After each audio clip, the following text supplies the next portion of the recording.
मैं Rameshwar Prasad Gupta, associate professor, government girls college Bundi, Rajasthan. Kota university Kota के syllabus के अनुसार बीकॉम पार्ट फर्स्ट के सब्जेक्ट ABST के फर्स्ट पेपर फाइनेंशियल अकाउंटिंग के टॉपिक बकाया मांगों एवं अग्रिम प्राप्त मांगों के संबंध में जनरल प्रविष्टियाँ, general entries for calls in arrear and calls in advance received. अब इसको हम दो भागों में बांट करके अध्ययन करेंगे। सबसे पहले बकाया मांगे कॉल्स इन एडवांस और दूसरा भाग है अग्रिम प्राप्त मांगे कॉल्स इन एडवांस। पहला है बकाया मांगे calls in arrears, calls in arrears, और दूसरा भाग है अग्रिम प्राप्त मांगे कॉल्स इन एडवांस।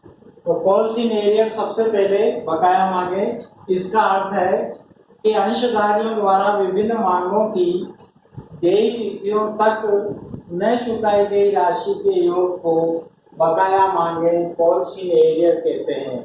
तो अंशधारियों के द्वारा लिए गए अंशों पर विभिन्न मांगों की जो देय तिथियां आ जाती है और फिर भी अगर अंशधारी मांग राशि या आवंटन राशि या द्वितीय मांग राशि या अंतिम मांग राशि जो ड्यू हो गई है, अगर उसको नहीं चुकाता है तो फिर ऐसी राशियां बकाया मांगे कॉल्स इन एरियर कहलाती है। अब कॉल्स इन एरियर के लिए हम कोई जनरल एंट्री नहीं करते हैं, क्योंकि इसमें कोई भी लेखा नहीं किया जाता है। कॉल्स इन एरियर के लिए कोई भी जनरल एंट्री नहीं की जाती है, क्योंकि जो अंशों पर जो किस्तों के रूप में आवंटन राशि या मांग राशि, द्वितीय मांग राशि, अंतिम मांग राशि जो भी बकाया होती है, उसका बैलेंस उस संबंधित किस्त की खाते में यानी कि शेयर अलॉटमेंट अकाउंट में या शेयर फर्स्ट कॉल अकाउंट में या शेयर फाइनल कॉल अकाउंट में डेबिट शेष ले जाता है। यानी कि जिस राशि से हम डेबिट करते हैं उतनी राशि प्राप्त नहीं हो पाती, क्रेडिट नहीं हो पाती है, तो उसमें डेबिट शेष ले जाता है। तो इन अंशों के ऊपर जो किस्तों के रूप में राशि मांगी है और इनके जो ये खाते हैं, मांग के जो खाते हैं, share allotment account, share first call account आदि, इनमें जो भी डेबिट बैलेंस होता है वही बकाया मांगों की राशि का टोटल होता है और इसके लिए कोई पृथक खाता नहीं खोला जाता है। अब हम सबसे पहले बकाया मांगों पर ब्याज का देखेंगे कि ब्याज किस हिसाब से दिया जाता है। यदि कंपनी नए कंपनी अधिनियम 2013 की अनुसूची फर्स्ट की सारणी F टेबल F अपनाती है तो बकाया मांगों पर 10% वार्षिक की दर से ब्याज वसूल कर सकती है। तो जिन अंशधारियों ने बकाया मांग जो मांग राशि नहीं चुकाई है, बकाया मांग है, उनसे 10% वार्षिक की दर से मांग राशि के अलावा ब्याज भी वसूल कर सकती है। ब्याज की गणना उस मांग राशि के भुगतान की नियत तिथि से वास्तविक तिथि तक के लिए की जाएगी कि जब प्राप्त हो जाएगी तो देय तिथि के बाद जितनी देरी से वास्तविक तिथि आएगी, जितनी देरी से वो राशि प्राप्त होगी, उस अवधि तक ब्याज की गणना की जाएगी। अब संचालक मंडल को यह पूर्ण अधिकार है कि संचालक मंडल को ब्याज वसूल नहीं करने अथवा ब्याज दर में परिवर्तन करने का पूर्ण अधिकार है। संचालक मंडल चाहे तो ब्याज वसूल नहीं कर सकता है, या कुछ कम दर से वसूल कर सकता है या ज़्यादा दर से वसूल कर सकता है।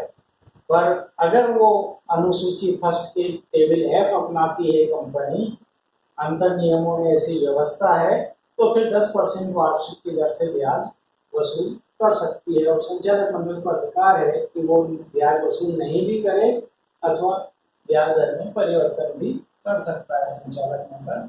ऐसा ब्याज कंपनी की इनकम है। अतः जब बकाया मांग पर ब्याज प्राप्त होता है तो निम्न की जनरल प्रविष्टि की जाती है कि bank account debit to interest on calls in arrears account. तो जो भी ब्याज है उसको हम यहाँ क्रेडिट कर देंगे और वर्ष के अंत में इस ब्याज को ब्याज की आमदनी को लाभ हानि खाते में स्थानांतरित करने के लिए निम्नलिखित प्रविष्टि करेंगे। क्योंकि हम नए कंपनी अधिनियम के हिसाब से लाभ हानि खाता नहीं बना करके statement of profit and loss बनाते हैं, इसलिए interest on calls in arrears, interest on calls in arrears जो पहले क्रेडिट किया था अब डेबिट कर देंगे, और to statement of profit and loss यानी कि statement of profit and loss को क्रेडिट कर देंगे, ताकि statement of profit and loss के क्रेडिट में दिखाया जाए। नरेशन हो जाएगा the interest on calls in arrears transfer to statement of profit and loss. बकाया मांगों का क्या लेखा होगा कि बकाया मांगों के लेखे में यह है कि सामान्यतः कोई लेखा नहीं किया जाता है, कोई जनरल एंट्री बकाया मांग की नहीं की जाती है, ब्याज की जाती है, वो अपन ने कर दी है। क्योंकि बकाया मांग की जो मूल राशि है वो तो share allotment account, share call account आदि में डेबिट शेष के रूप में रहती है, अतः बकाया मांग की हम कोई प्रविष्टि नहीं करते हैं, कोई लेखा नहीं किया जाता है। अब बकाया मांग खाता, अगर बकाया मांग खाता अगर खोलना ही है तो फिर किस प्रकार से खोलेंगे? तो कुछ लेखक बकाया मांगों के लिए पृथक जनरल प्रविष्टि करते हैं जो निम्नलिखित प्रकार से की जाएगी। वैसे तो होती नहीं है, और अगर करनी है तो किस प्रकार से की जाएगी कि calls in arrear account debit, calls in arrear को हम डेबिट करेंगे, calls in arrear account debit to share allotment account अगर अलॉटमेंट की राशि बकाया है, और टू शेयर फर्स्ट या सेकंड या फाइनल कॉल अकाउंट यदि मांगों की राशि बकाया है। तो जो भी राशि बकाया उसको जो सभी राशियों के योग से calls in arrear account debit हो जाएगा। नरेशन हो जाएगा the amount of calls not received on इस इतने शेयर से रेट ऑफ रुपीज ईच, प्रत्येक के ऊपर इतनी राशि से कुल इतने अंशों पर ये बकाया है। अब इसको चिट्ठे में निरूपण कैसे करेंगे, चिट्ठे में डिस्क्लोजर कैसे करेंगे, चिट्ठे में कैसे दिखाएंगे कॉल्स इन एरियर को? तो हम वर्ष के अंत में चिट्ठे में उक्त बकाया मांग राशि के योग को, जो भी कॉल्स इन एरियर राशि आई है उसके योग को मांगी गई पूंजी में से घटाएंगे, कार्ड अप कैपिटल में से घटाएंगे, कार्ड अप कैपिटल कैलकुलेट कर लेंगे और लेस कॉल्स इन एरियर लिखेंगे, और फिर उसको हम कॉल्स इन एरियर को लेस करके दिखाएंगे, लेस कॉल्स इन एरियर। तो card up capital less calls in arrear, तो उससे क्या होगा कि हमें प्रदत्त पूंजी पेड अप कैपिटल आखिरी हो जाएगी, तो वो पेड अप कैपिटल ही बैलेंस शीट के टोटल में शामिल होगी। तो ये था कॉल्स इन एरियर। और अब इसी का दूसरा भाग है, टॉपिक का दूसरा भाग है अग्रिम प्राप्त मांगे calls in advance. Calls in advance का अर्थ है कभी कभी कोई अंशधारी भविष्य में कंपनी द्वारा की जाने वाली मांगों का भुगतान पहले से ही कर देता है। मांगी जाने वाली मांगों या भविष्य में की जाने वाली मांगों का भुगतान पहले से ही एडवांस में कर देता है, तो इन्हें अग्रिम प्राप्त मांगे कॉल्स इन एडवांस कहा जाता है। यानी कि कंपनी तो आगामी तिथि को मांगती है या आगामी तिथि को मांगेगी, पर अंशधारी ने अपनी सुविधा के लिए पहले से ही चुका दिया, पहले से ही भुगतान कर दिया, तो ये कहलाता है अग्रिम प्राप्त मांगे कॉल्स इन एडवांस, अग्रिम प्राप्त राशि। इस प्रकार प्राप्त अग्रिम राशियों को अग्रिम प्राप्त मांग खाते में अंतरित कर दिया जाता है। तो इसको जो भी राशि प्राप्त होती है एक्स्ट्रा, मांगी गई पूंजी के अलावा एक्स्ट्रा जितनी भी राशि प्राप्त होती है उसको bank account debit to calls in advance account, तो कॉल्स इन एडवांस अकाउंट में क्रेडिट कर देते हैं, और नरेशन हो जाता है अमाउंट रिसीव्ड ऑन इतने शेयर से रेट ऑफ रुपीज पर इस रेट से पर शेयर इन एडवांस। अब चिट्ठे में निरूपण कैसे करेंगे, चिट्ठे में कॉल्स इन एडवांस की राशि को कैसे दिखाएंगे कि प्राप्त की गई अग्रिम मांग राशि यानी कि कॉल्स इन एडवांस अंश पूंजी का तो भाग नहीं होती है, अंश पूंजी तो नहीं कहलाएगी, शेयर कैपिटल या पेड अप कैपिटल तो नहीं कहलाएगी। अतः इसे चिट्ठे में हम क्या करेंगे कि शेयर कैपिटल में नहीं दिखा करके और करंट लायबिलिटीज हेडिंग के अंतर्गत जो भी सब हेड बनता है अदर करंट लायबिलिटी, दूसरी करंट लायबिलिटी दिखाने के बाद जो अदर करंट लायबिलिटी का सब हेड बनता है उसके अंतर्गत कॉल्स इन एडवांस के नाम से दिखाया जाता है। और ऐसी राशि पर हम लाभांश नहीं देते हैं क्योंकि ये शेयर कैपिटल है ही नहीं, पेड अप कैपिटल है ही नहीं, तो इस पर हम लाभांश नहीं देंगे। यदि अंतर नियमों में व्यवस्था हो तो ब्याज दिया जा सकता है। यदि जो कंपनी के आर्टिकल्स ऑफ एसोसिएशन है, जो अंतर नियम है, अगर उसमें व्यवस्था है तो लाभांश तो दिया नहीं जाएगा, ब्याज दिया जा सकता है, केवल ब्याज दिया जा सकता है कंपनी द्वारा।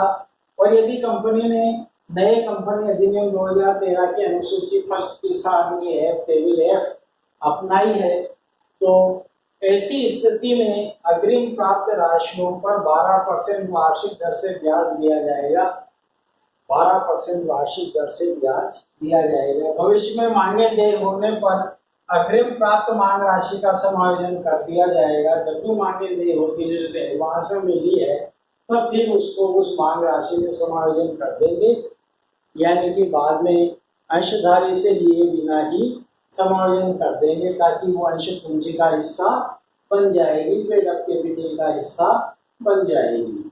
समायोजन प्रविष्टि कैसे करेंगे? कॉल्स इन एडवांस का संबंधित काल में समायोजन कैसे करेंगे कि कॉल्स इन एडवांस जो पहले क्रेडिट किया था अब डेबिट कर देंगे। Calls in advance account debit to share first second या फाइनल काल, जो भी स्थिति है, फर्स्ट काल है या सेकंड काल है या शेयर फाइनल काल है, जो भी है, शेयर फर्स्ट सेकंड या फाइनल काल अकाउंट को डेबिट कर देंगे और नरेशन लिखेंगे calls in advance amount adjusted against first काल या सेकंड काल अथवा फाइनल काल। अब ये तो कॉल्स इन एडवांस की राशि प्राप्त करने और उसका समायोजन करने की प्रविष्टियां हुई।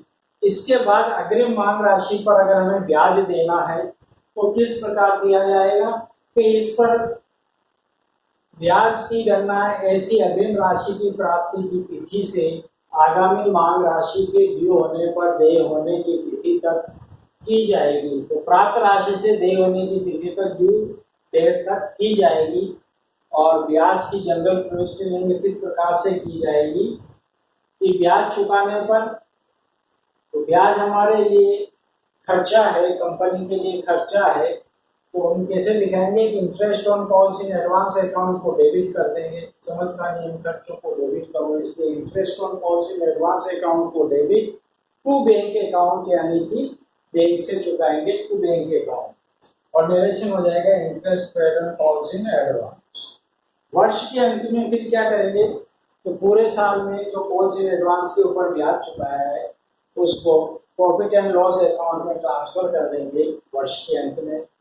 तो हम प्रॉफिट एंड लॉस अकाउंट के बजाय आजकल नए स्वरूप में statement of profit and loss बनाते हैं।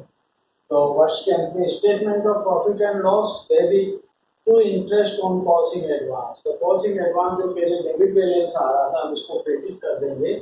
Statement of profit and loss debit to interest on calls in advance account और नरेशन हो जाएगा being interest on calls in advance transfer to statement of profit and loss. तो इस प्रकार हमने इस टॉपिक के अंतर्गत कॉल्स इन एरियर्स और कॉल्स इन एडवांस के संबंध में नियम और जनरल प्रविष्टियों का अध्ययन किया है।